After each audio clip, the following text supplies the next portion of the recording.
Hello, Caleb here with Parker360. In this video, we'll show you how to connect one of our 4 dollies to a standard travel trailer.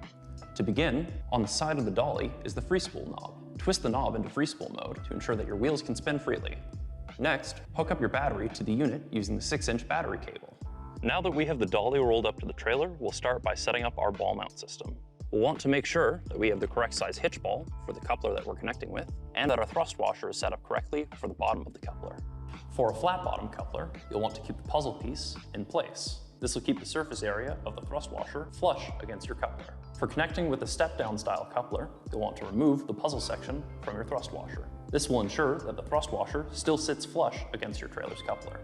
Latch your coupler shut on the hitch ball, then tighten your ball mount in a counterclockwise direction up to the bottom of your coupler. Next, we'll take our tightening bar to fasten the ball mount on the rest of the way. Wheel in your dolly to get it aligned underneath your trailer's coupler. If you're setting up the dolly by yourself, you may want to use something to prop up the back end. This will level out your receiver tube. I'm using a 2x4 for this. Before lowering the trailer into your dolly, you'll want to make sure that your brakes are connected. Plug your trailer's 7-way brake cable into the dolly's 7-pin plug. Double check to make sure that your connection is secure, then reach down to your motor and swap it to engage mode.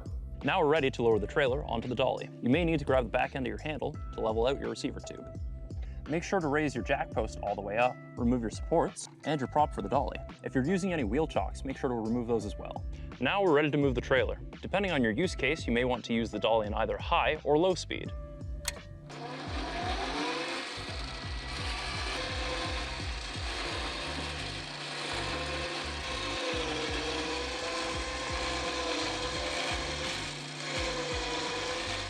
If you experience any issues with your dolly, if anything's missing or anything appears to be damaged, please feel free to reach out to us directly. Thanks very much for watching the video today, and happy parking.